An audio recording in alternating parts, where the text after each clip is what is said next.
अस्सलाम वालेकुम।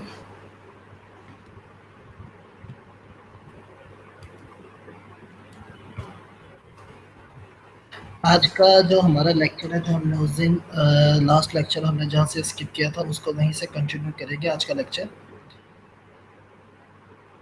Slide share कर दूँ मैं यहाँ पे, इसको देखिएगा।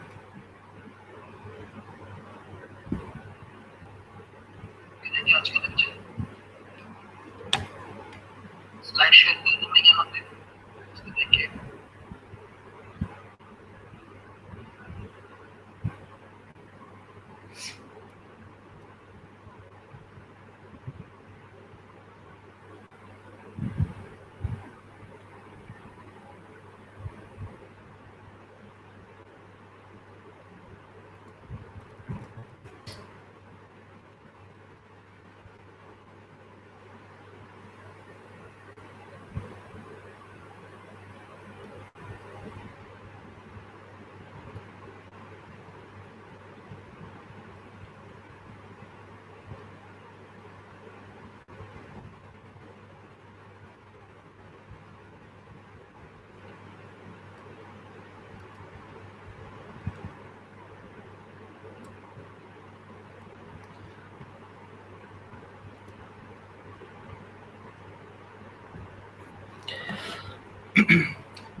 आप लोगों को मेरी आवाज़ आ रही है?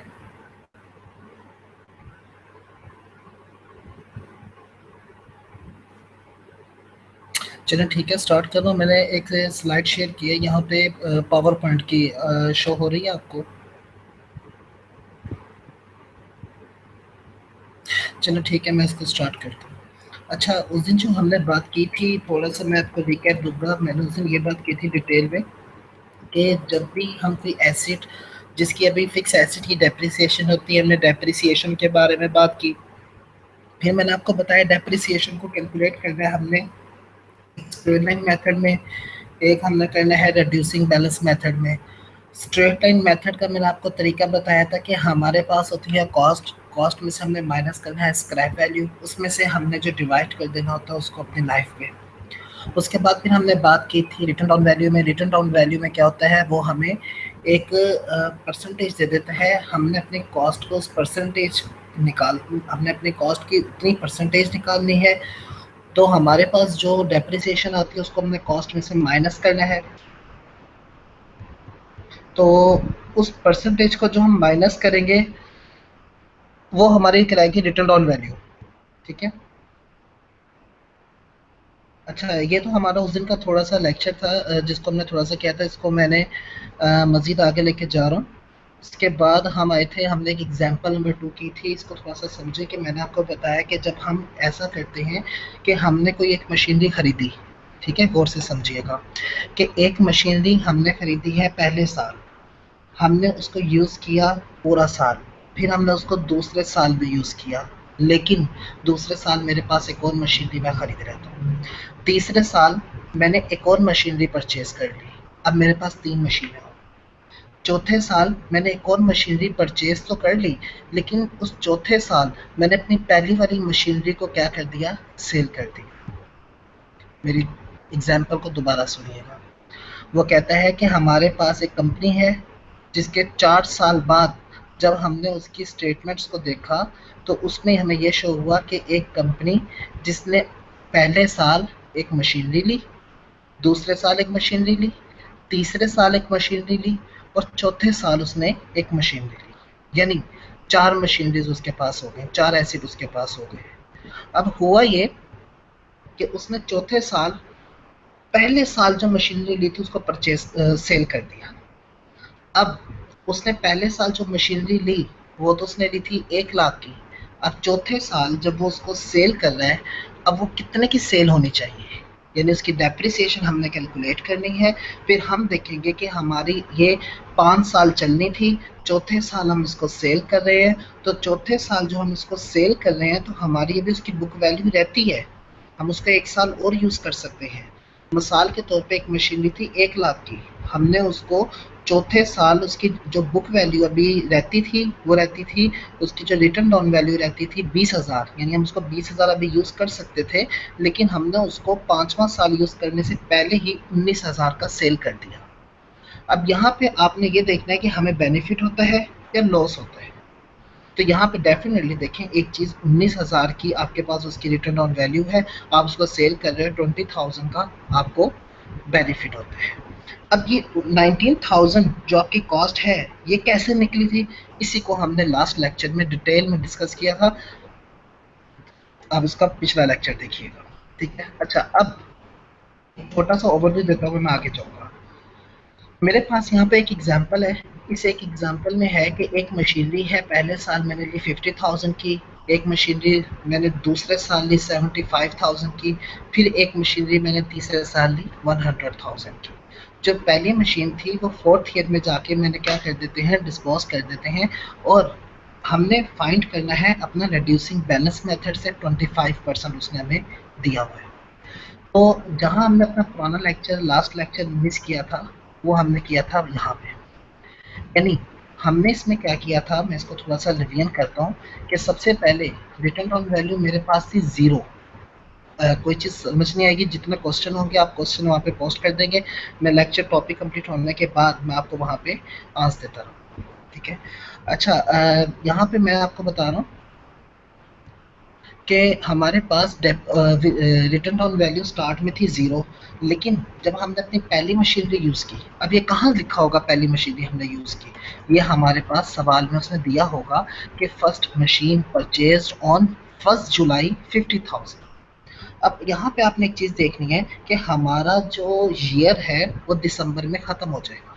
अब जब दिसंबर में हमारा ईयर ख़त्म हो जाएगा तो हम जुलाई में उसको परचेज कर रहे हैं, तो इसका मतलब है कि चौथे साल जब मैंने उसको सेल किया तो पहले साल उसको मैंने सिर्फ कितने महीने यूज़ किया, जुलाई, अगस्त, सितंबर, अक्टूबर, नवंबर, दिसंबर, यानी सिर्फ 6 महीने की डेप्रिसिएशन कैलकुलेट करूँगा, 12 महीने की नहीं करूँगा। क्यों? क्योंकि पहले साल मैंने उसको सिर्फ 6 महीने यूज़ किया, दूसरे साल मैंने इसको कंप्लीट यूज़ किया। इसी तरीके से जब हम इसकी कैलकुलेशंस पे आएंगे तो हमारे पास ओपनिंग रिटर्न ऑन वैल्यू मेरे पास थी 0। उसके बाद जब मैंने परचेज ऑफ मशीन किया 50,000, जो कि मेरी पहली मशीन थी, यहाँ पे मैं आपको दिखाऊं, देखें, 1 मशीन परचेज 50,000 जुलाई को खरीदी है। तो यहाँ पे फर्स्ट हमने जो मशीन परचेज की 50,000 की, हमने इसकी डेप्रिसिएशन कैलकुलेट करनी है। अब डेप्रिसिएशन कितने परसेंट कैलकुलेट करनी है, उसने यहाँ पे एक परसेंटेज हमें दी होगी 25%। रिड्यूसिंग बैलेंस मेथड है 25%। अब 25% हमने इसका लेना है 50,000 मल्टीप्लाई 25 डिवाइडेड बाय 100। अब आगे ये देखना हमने कि हमने इससे इसको कितने अरसा यूज़ किया हमने इसको।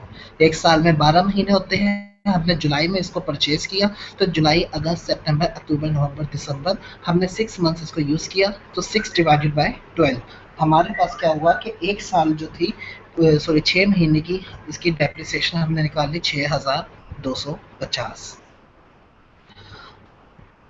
अच्छा, अब उसके बाद हमने क्या किया, हमने जो ये हमारे पास जब 6,250 को हमने 50,000 में से माइनस कर दिया, मेरे पास जो रिटर्न डाउन वैल्यू क्लोजिंग बची वो बच गई 43,750।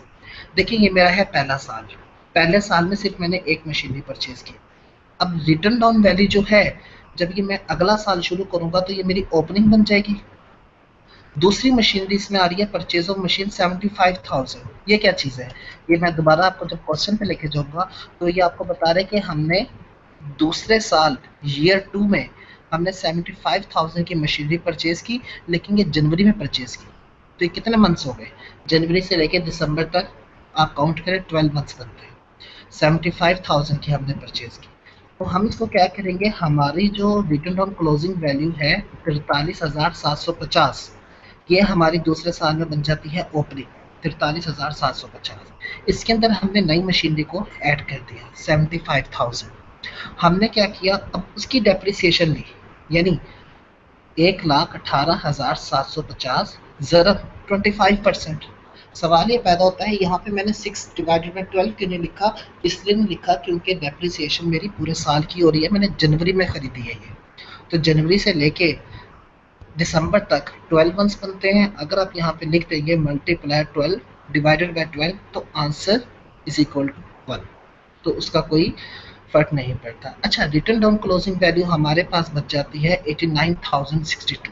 इस चीज़ को हम पहले डिटेल में डिस्कस कर चुके हैं, थोड़ा सा ओवरव्यू दे रहा हूँ। अब यहाँ पे वो कहता है कि हमने नई मशीनरी परचेज की है 100,000 की, 1 लाख की, ठीक है। देखिए मेरे पास जो जब दूसरी मशीनरी मैंने परचेज की थी उसकी रिटर्न डाउन वैल्यू बन गई मेरे पास 89,062 रुपीज़। अब ये मेरा ओपनिंग बन जाएगा। अब मैंने नई परचेजेस की है 100,000 की, 1 लाख की। अब उसको भी मैंने कब परचेज किया है, उसको देखिए, उसको मैंने परचेज किया है अप्रैल में, यानी अप्रैल मई जून जुलाई अगस्त सितंबर अक्टूबर नवंबर। अब जब हम उसको ऐड करेंगे हमारे पास नई मशीनरी आ गई 100,000 की, तो मेरे पास जो टोटल वैल्यू बन गई वो बन गई 1,89,062 रुपीज़। हमने इसकी डेप्रिसिएशन ली 25%। जब हमने 25% इसका ले लिया होल, तो हमारे पास आ गया 22,265। अब इस 22,265 को हमने क्या करना है, 1,99,062 में से हमने उसको माइनस कर देना है।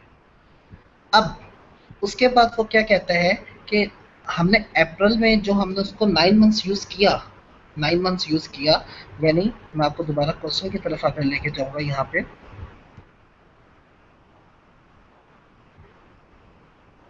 ये देखिए वो कह रहे हैं मशीन 1 इज डिस्पोज्ड ऑफ सितंबर 30, जनवरी फरवरी मार्च अप्रैल मई जून जुलाई अगस्त सितंबर, यानी हमने 4th ईयर में जाके उसको 9 मंथ यानी 9वें महीने में हमने उसको सेल कर दिया। तो डेफिनेटली जब हम एक मशीन को पहले साल में 6 महीने यूज़ कर रहे हैं तो हम उसकी 6 महीने की डेप्रिसिएशन कैलकुलेट करेंगे। जब हम उसको दूसरे साल पूरे साल यूज़ कर रहे हैं तो हम पूरे साल की डेप्रिसिएशन यूज़ करेंगे। तो 4th ईयर में वो आपको कह रहे हैं कि जब हमने डेप्रिसिएशन हमने उसको मशीन को यूज़ ही 9 मंथ्स किया है तो हम 9 मंथ की डेप्रिसिएशन निकालेंगे, वो आती है 18,750। तो हमारे पास जो रिटर्न डाउन वैल्यू आ गई, क्लोजिंग बैलेंस आ गया, वो मेरे पास है 1,48,047। अब एक टॉपिक क्लियर करके मैं आपके क्वेश्चंस की तरफ आऊँगा, उसके बाद हम आगे चलेंगे। अब 1,48,047 ये क्या चीज़ है, इसके अंदर ये हमारी टोटल रिटर्न डाउन वैल्यू है, लेकिन तीनों मशीनरी की। इसके अंदर अगर मैं कहूँ कि मेरी पहली मशीनरी की टोटल डेप्रिसिएशन क्या है तो मैं इसमें से कैलकुलेट करूँ, दूसरी मशीनरी की इसमें से कैलकुलेट करूँगा, तीसरी मशीनरी की इसमें से कैलकुलेट करूँगा, यानी ये टोटल सम है। यानी यहाँ तक मेरे पास ये return down value closing balance का सम यानी टोटल मजमुआ है ये। अब मैंने इसमें से तीनों को अलग-अलग कैसे करेंगे उसको हम अभी डिस्कस करते हैं। यहाँ तो कोई क्वेश्चन है तो मैं आपके क्वेश्चन की तरफ आता हूँ। वो कहते हैं मुझे क्वेश्चन है, आपने स्क्रैप वैल्यू के अबाउट कुछ बताया था, वो हमको कैसे पता चलेगा। स्क्रैप वैल्यू हमारी होती है कि उसने आपको क्वेश्चन में दी होगी स्ट्रेट लाइन मेथड। बेसिकली हम जो ये